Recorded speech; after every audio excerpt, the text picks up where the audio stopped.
Hello everyone and welcome back to the channel for another episode of Ships of War, the series in which I look at historical warships and try to situate them in their historical context, while also having a look at how they might be represented in a particular game system and trying to judge how fair this representation is.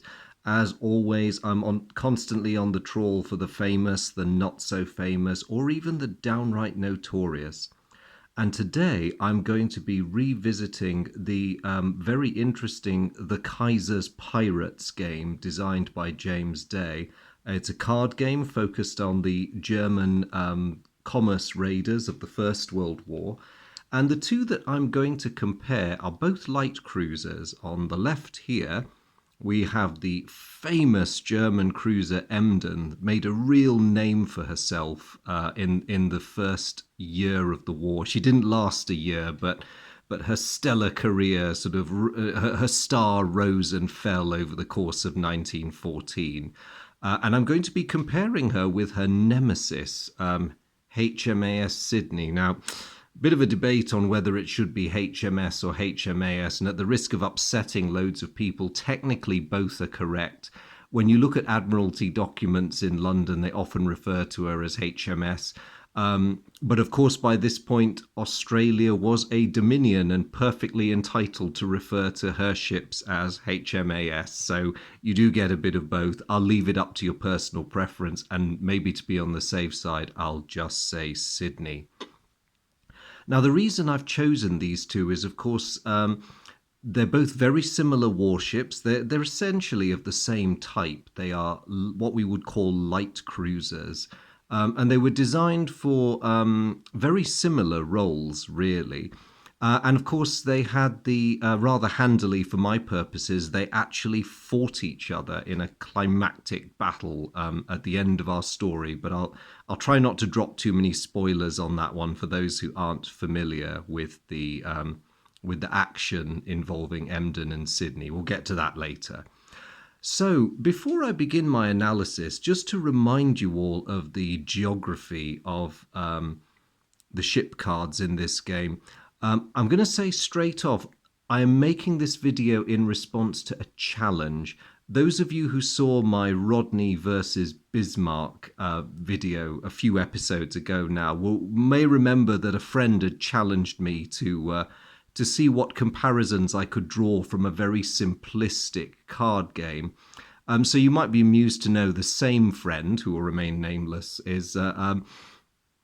has challenged me again, saying, "Oh, you got lucky with that one. Let's see if you can pull the same type of rabbit out of a hat with a different game." So here we are with the Kaiser's Pirates. So starting with Emden, this game essentially is all about opposed dice rolls. So really the only information of any importance, other than the beautiful graphics and some nice historical data, including the captain's name, the coal pile up there means that the ship has constant supply problems. That's fair enough. That's what you'd expect from a warship that has no friendly bases nearby. In game terms, Emden is constantly having to capture merchant ships in order to make sure she doesn't run out of coal, basically. As I say, it's opposed dice rolls, so the attack value says that she rolls a blue dice, which is a 10-sider, a red dice, which is a 4-sider effectively, and the green, which is an 8-sider. And her defensive rating is the same, except, excuse me, sorry. Her defensive rating is the same, except that it's a 6-sider rather than the 8-sider. So that's basically her stats in the game. Now, if you think that is sparse, Sydney is even sparser. And this is entirely down to the way the British forces are controlled in this game. The British warships are not represented by any ship cards. Instead, every action card gives players the option of attacking either recognized raiders or German warships like Emden, which couldn't possibly be anything else. So Sydney is only given an attack rating because, as the game very sensibly models, even if a raider or a cruiser defeats the vessel attacking it, the British vessel attacking it, in a way it doesn't matter because the Royal Navy is everywhere. All they've done is get into a punch up, and if they win, great, but they may well have to fight their way out of another situation the next day. So there's no way of tracking Sydney's defensive rating in this game. But as you can see from the dice, she packs a mean punch. She's got a 10-sider, an 8-sider, and a 6-sider, which puts her a little bit ahead of Emden on the power front. So I suppose the $64,000 question is, are those ratings that we can directly compare fair ones? And you know, how well are the two ships treated by the game? So I will get into that, but just a bit of background to these two ships, because they're both really interesting. And as you can see from the photo I've got here, they're quite beautiful. Let's start with Emden. This is a gorgeous picture of Emden in the Kiel Canal, taken very shortly after she was completed in 1909. So you see, she was quite a new ship in World War One. And she has those very elegant cruiser lines that you would expect. It gives you an indication of her size and slim, small hull, that she actually has a breakwater in front of her forward guns. So, you know, she is a ship that's designed to make her way through heavy weather, but her designers are realistic to know that in the open sea, in bad conditions, she will be shipping water over that forecastle.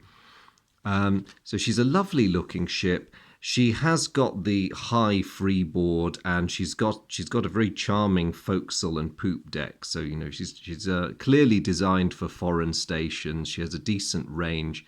And essentially, her job is maritime patrol and power projection. She is capable of fighting her own kind, but but at the same time, it's more about what she represents and the strength of the fleet behind her that matters. In terms of the background, the Emden and her only sister Dresden were basically repeats of the previous class of German light cruisers. So they were not building a huge amount of these vessels at the time, certainly not compared to the British. Really, that makes sense because the German Navy, of course, needed fleet scouts to operate with the battle fleet, but their overseas commitments requiring cruisers were somewhat less than those of the British. So this is probably one of the last photos taken of her in German waters, because at best a year or so after this, she was serving in the China station, which was her assigned station until war broke out in 1914. But other than that, she's quite unremarkable compared to other German light cruisers and the class that immediately preceded her. So let's look at Sydney. Like the photo I've just shown of Emden, I'll zoom out a bit because Sydney's got the length. I don't want to show you the entirety of her hull. This is a photograph taken of Sydney very shortly after her completion. So you see she has the uncluttered upper works of a fairly typical British light cruiser of the time. So there's not much by way of a superstructure. She's got the original thin pole masts, and she's got none of the detritus yet that the experience of the First World War progressively added to her over the years. So, I mean, really, like Emden, you've got a ship that's nice, sharp, clean lines, got a very decent forecastle there extending most of the length of the ship, and it makes her very weatherly, very seaworthy. And actually, you see, she doesn't need as much of a breakwater as the Emden does, and she doesn't need the turtle back on her forecastle because she's got the hull for it.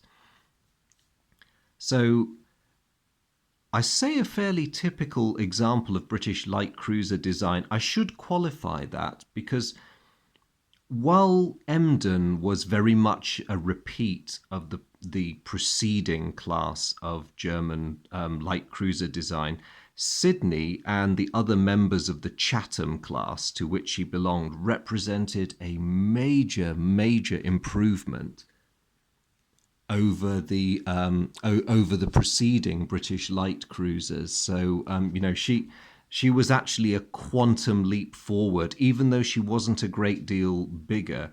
And there's various reasons for that. The most important is the ship's protective arrangements. I'll go into the specifics a bit later when we're comparing the protection of the two ships, but suffice to say for now that prior to the building of this class, the British Navy had generally followed the distinction between the two types of small cruiser and some large cruisers. So a protected cruiser was a ship that had a curved protective deck within the hull, basically keeping the machinery and the underwater spaces safe, but they had no side armor. So that was the definition of a protected cruiser. An armored cruiser, by contrast, had side armor plating, sometimes in addition to actually I should say usually in addition to a protective deck.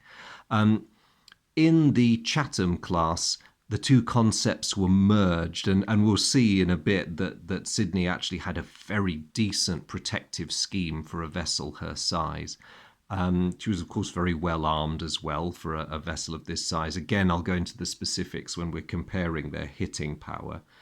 And generally speaking, the lessons had been learned from preceding classes of British cruisers. And so when this class enters service between about 1909, 1910, and the years immediately follow, I mean, Sydney is one of the later ones. She is completed in 1913.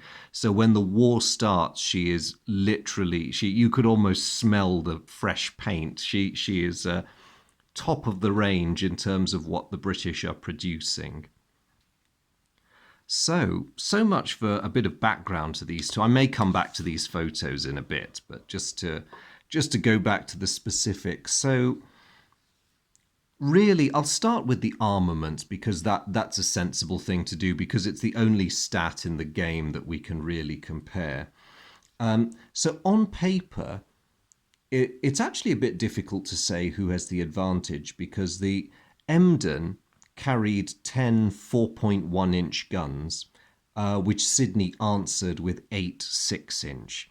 Now, going by the bare numbers, you'd think the 4.1-inch sounds a bit like a wimpy gun, but actually it wasn't. In 1914, it was quite an effective weapon indeed. So the German 4.1-inch at the outset of World War I, there were various marks of this gun, but generally speaking, it was a high-velocity weapon, and it had a range somewhat out of proportion to the size of its bore.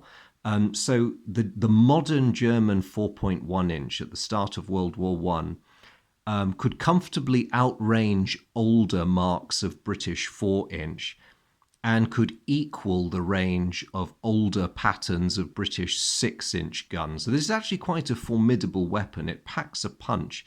And against targets that had little armor, it could be quite an effective weapon indeed.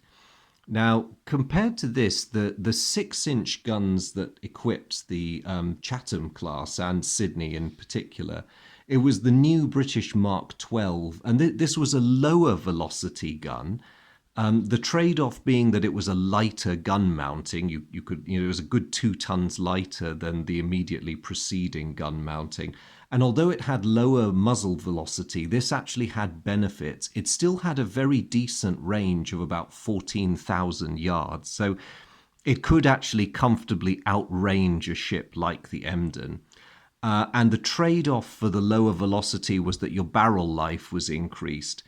And the gun was actually quite an accurate gun. Lower velocity actually contributed to good accuracy, which made it a very desirable gun to fit onto a light cruiser. It gave her quite a punch. And in terms of the amount of metal both ships could put in the air in a full broadside, the Sydney had a bit of an advantage because if you look at the gun layouts, I'm going to start with Emden.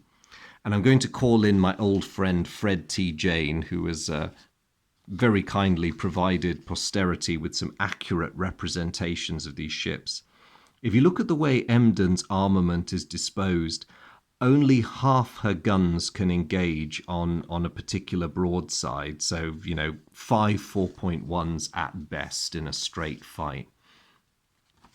The British arrangement is really similar, but at the same time it's somewhat more sensible because fewer guns, but the single mounts right forward and right aft mean that you don't have a wasted gun in those parts of the ship. So you see, whereas Emden and Dresden have these paired guns, and partly it's putting the maximum armament on a fairly small space, but even so, in a straight fight, the two ships have the same number of guns firing on the broadside, and Sydney's are heavier and have a better range. So you can see where I'm going with this one. So returning to the stats on their cards, that slightly weaker rating that is given to Emden is, I think, a fair one, because at the end of the day, however you look at it, and allowing for conditions, when they fought each other, both ships had pretty good, well worked up crews, so they balance each other out in that sense. The Sydney should and does have the advantage. Now, it would have been interesting to see what armor rating Sydney would have been given if this game system had been a bit different. But we can see, Emden's armor is somewhat inferior to her own gun power, assuming her guns were turned on her own protective system. Now, how fair is this in terms of vessel survivability? As ever, we're going to look at survivability and armor. So the Emden was a fairly well subdivided ship, as was Sydney. But of course, Sydney, with the greater mass, was able to compartmentalize a bit more in terms of how she was designed. To give you an idea of the difference, at maximum load, I see they have quoted a figure of 3,664 tons for Emden. That is actually her light as completed tonnage. When she was fully loaded, as she was in the summer of 1914, she actually topped out at around 4,300 tons. The Sydney was even heavier than that, as fully loaded with fuel, ammunition, crew, everything. She massed around 6,000 tons displacement.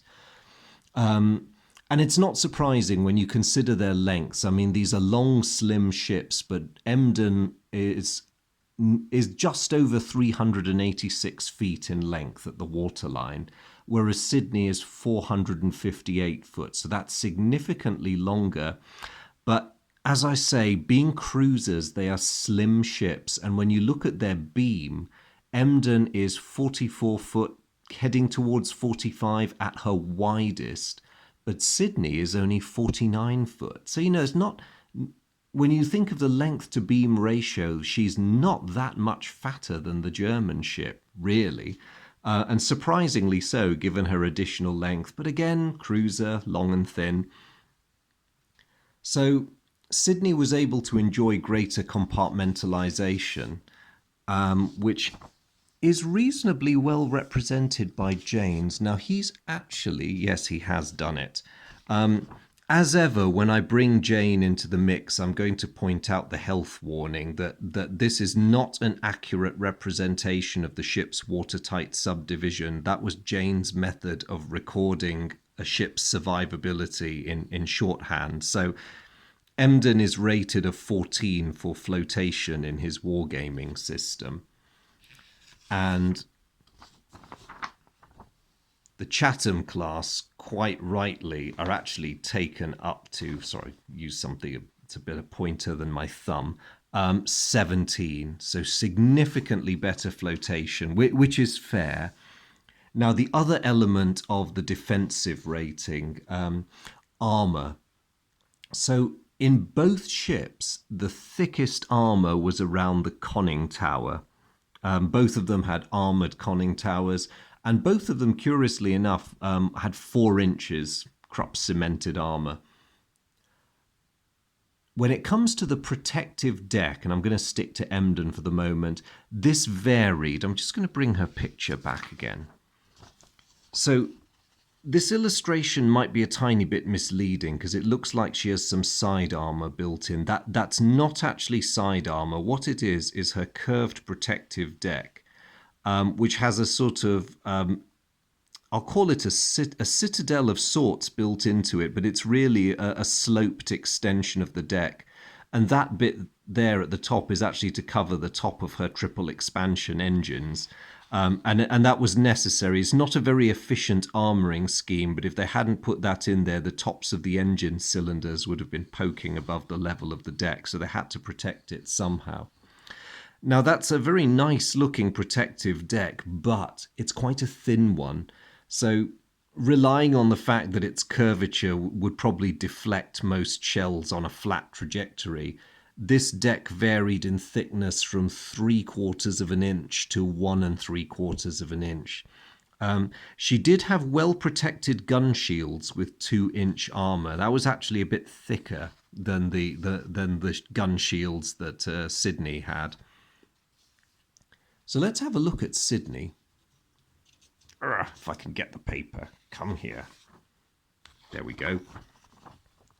So looking at Sydney, I mean, her protection doesn't actually look as good, but appearances can be deceiving. So I've already mentioned the conning tower, which had 4 inches of Krupp cemented armor. She had a combination. So you've got the belt, very similar to Emden's belt, the fore and aft one. But you've got this rectangular patch here, which covers the boiler and machinery spaces around the waterline. And that is side armor. So you've actually got a hybrid. In this class, the concept of the protected and the armored cruiser has merged effectively, or maybe more accurate to say, because of course armored cruisers did have protective decks as well. But this is the first time you get a armored cruiser protection scheme on a ship that has the armament of a protected cruiser. So in effect, what we're seeing here is the birth of the true light cruiser that would carry on into the Second World War. It's a very important innovation because what it means is the British can afford to thin out the protective deck a bit. So at its thinnest, the sloped protective deck is 3/8 of an inch, thickening up to almost 1.5 inches in some places. I see Jane's very optimistically called it 2 inches there, but it wasn't actually that thick. But, you know, approaching 1.5 is not bad because in front of it is this belt that has 2 inches of Krupp cemented armor. And if a shell somehow gets through that, it then has to cope with the protective deck behind it. And just to give it additional strength, this 2 inches of armor has been worked onto the ship's side plating, which is another inch thick. So although it's not Krupp cemented, hardened faced steel, it's still an additional barrier, and there's extra strength derived from the fact that the armor's almost been integrated into the structure of the ship, rather than heavy plates being bolted onto an existing hull as you'd find in larger armoured vessels. So it's a very strong arrangement. So much for the armour. What about speed? Now, there isn't much of a mechanism in this. There are some cards in this game that allow you to escape if you're pursued by a British warship, say, and you want to do a runner. Speed, of course, is very important in a light cruiser. So let's start with Emden again. Now, she suffered a bit because she and her sister Dresden were used for comparative trials. The Germans were finally ready to move away from the old vertical triple expansion engines in light cruisers. And were thinking of Parsons-type turbines, so these British design turbines that they were going to build under license until war kind of got in the way. They still went ahead and built some of them, but it would have been more efficient if peace hadn't been interrupted. But Emden was unlucky because, of course, her sister was Dresden was the one that got the Parsons turbine, and she was stuck with the two-shaft vertical triple expansion. Now, nonetheless, this was a very efficient engine, and on her trials, she achieved 23 and a half knots, which was amazing. Unfortunately for her, by the time she met Sydney in November 1914, it had been months since she had had any dockyard treatment. Her hull hadn't been cleaned properly. Her engines hadn't been as well maintained as they could have been. And her speed had degraded to something around 20, 21 knots at best. So still very respectable, but not as fast as she could have gone. Now, Sydney, by comparison, was an absolute greyhound. She had 4 shafts compared to Emden's 2, so 4 propellers. And she was powered entirely by Parsons turbines. So you have a ship with the most modern propulsive machinery available. And when she meets Emden, not only is she completely new, she's also had the necessary yard time and maintenance. And it's quite instructive because at best, Sydney on her trials achieved 25 and a half knots. Around the time she met Emden in battle, she was still capable of doing 25 easily. She could maintain that for very respectable periods. So realistically, in November 1914, Emden, suffering from supply problems as well as maintenance problems, would have had a really hard time getting away from the Sydney. And I think that pretty much covers everything. So again, the $64,000 question is, what happened? Well, Emden is rightly famous in the annals of naval history for conducting what must be one of the most incredible commerce raiding / guerrilla warfare campaigns in most naval wars, and certainly the most famous of the First World War. So when war breaks out, she's one of a number of German warships that are scattered across the globe. I mean, she's all the way out on the China station. So you can imagine with British Empire and Japanese forces gobbling up German colonies, they have nowhere to go. They need to do their best. And von Spee, who is the senior German naval officer in Asian waters, directs the Emden under Captain Müller to conduct commerce raiding in the Indian Ocean. Now, there's 2 objectives to this. One, he wants to cause as much disruption to British shipping as possible.